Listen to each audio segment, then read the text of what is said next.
Dan untuk mengulas lebih mendalam terkait dengan signifikansi wafatnya dari pemimpin tertinggi Iran Ayatollah Ali Khamenei, kita akan berbincang bersama dengan dua narasumber. Sudah ada Bapak Syaroni, pengamat Timur Tengah dan juga mantan Duta Besar Republik Indonesia untuk Iran, Dian Wirenjurit. Selamat pagi menjelang siang Bapak-Bapak. Selamat pagi Mas, selamat pagi Mas Roni. Ya, pagi Pak Dubes. Baik, saya akan ke Pak Dian terlebih dahulu. Bapak Dian, bagaimana Anda membaca signifikansi wafatnya Ayatollah Ali Khamenei bagi stabilitas internal di Iran? Terima kasih. Pemirsa, begini, Trump dan anteknya namanya Netanyahu itu memang dari awal menargetkan pergantian rezim. Dalam artian saya yakin di benak mereka adalah membunuh pemimpin besar Iran. Dan ternyata terwujud keinginan mereka itu.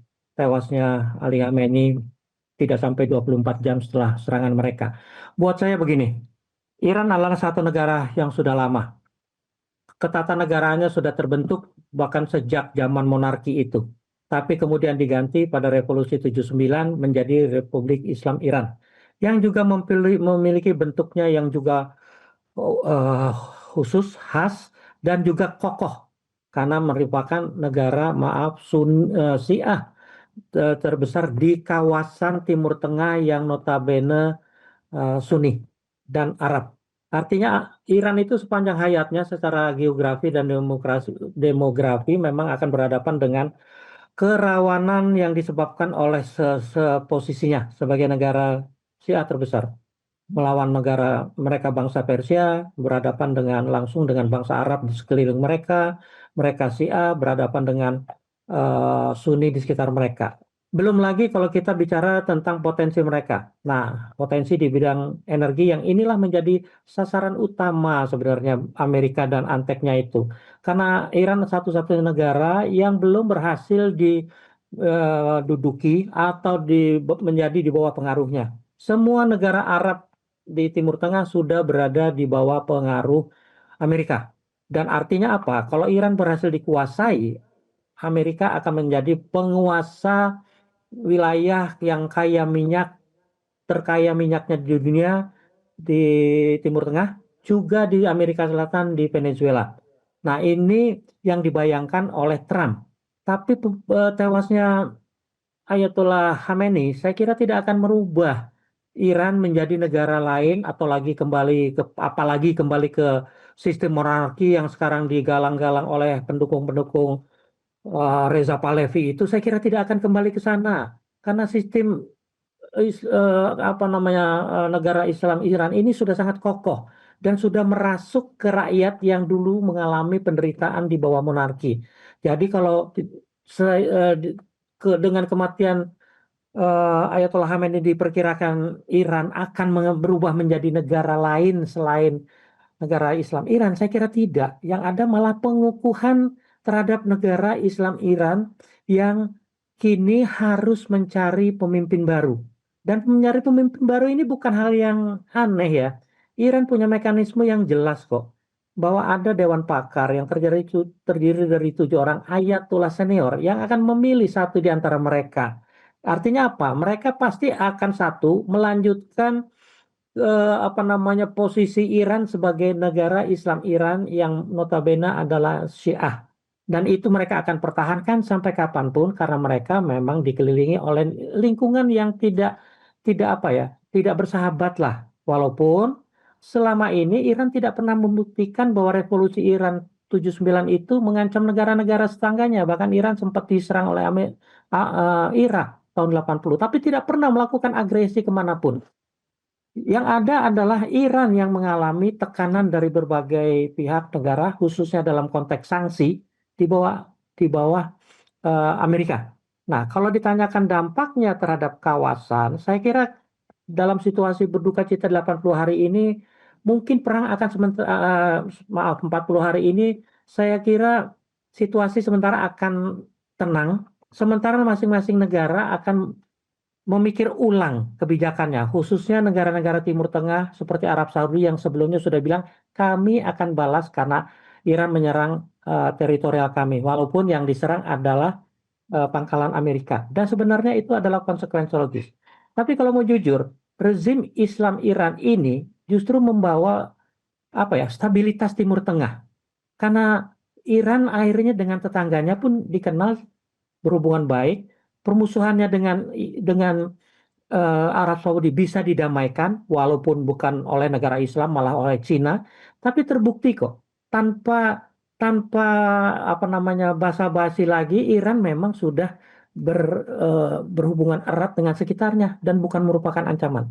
Kehilangan Khamenei tidak akan merubah cara pikir Iran. Yang sekarang harus dipikirkan adalah negara-negara kawasan. Apakah masih mau melanjutkan serangan terhadap Iran untuk mengganti rezim? Saya kira kalau itu terlalu gegabah. Iran dalam 40 hari ini pasti memikirkan segala kemungkinan. Oke, dari Pak Dian kita akan ke Pak Syahroni. Tadi kalau misalnya Pak Dian ini mengatakan bahwa ini berarti bukan soal nuklir lagi secara kebatinan, tapi memang ingin ada pergantian kepemimpinan. Setujukah Anda terkait dengan hal ini dan apakah kita bisa membandingkan apa yang dilakukan oleh Amerika Serikat dan juga Israel saat ini dengan yang dilakukan Amerika Serikat terhadap Venezuela dan juga Libya di tahun 2003 lalu? Ya, Mbak Valerie dan pemirsa Metro TV. Pertama begitu terkait dengan kondisi hari ini, praktis Iran merupakan satu-satunya negara yang berani melawan Amerika dan Israel begitu. Jadi Iran memilih untuk tidak tunduk pada tekanan dari Amerika maupun Israel.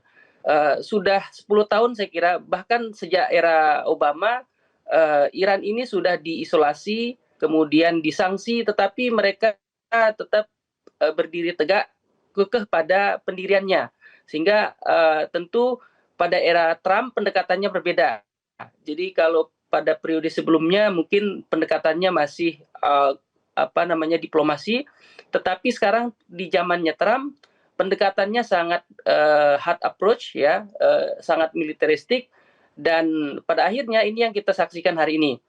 Nah, berkaitan dengan yang terjadi dengan negara-negara lain begitu, bahwa pada periode ini saya kira kelihatannya Trump ingin menunjukkan bahwa Amerika masih kuat seperti dulu, bahwa pesan yang ingin disampaikan Trump kepada banyak pihak, saya kira termasuk kepada China atau Rusia begitu, bahwa kekuatan dunia itu masih ada di tangan Amerika.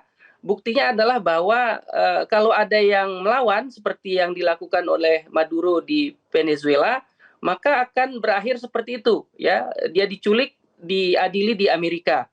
Kemudian hal yang sama juga terjadi dulu di Libya ya, pasca Arab Spring. Libya termasuk negara yang resisten ya, di bawah kepemimpinan Gaddafi. Gaddafi menyuarakan agar negara-negara di Afrika itu membangun solidaritas untuk mengganti mata uang dolar untuk transaksi ekonomi, terutama dalam urusan jual beli minyak begitu. Itu yang membuat Amerika dan sekutu marah, sehingga akhirnya terjadilah serangan yang pada ujungnya membuat Gaddafi jatuh.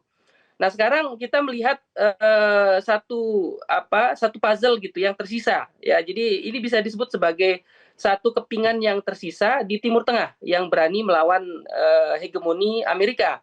Dalam hal ini Ayatullah Ali Khamenei, bahwa Ayatullah Ali Khamenei memang merupakan sosok yang penting di dalam politik Iran, karena dia adalah supreme leader atau wilayatul faqih gitu ya.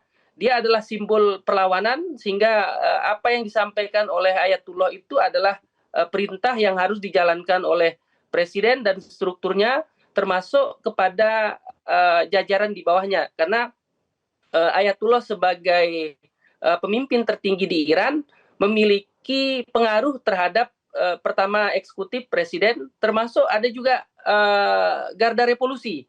Ini juga yang perlu menjadi catatan, Mbak Valeria, bahwa Ayatullah walaupun dia adalah pemimpin senior yang tidak bergerak dalam eksekutif, tetapi dia memiliki rantai komando yang terhubung dengan pasukan garda revolusi.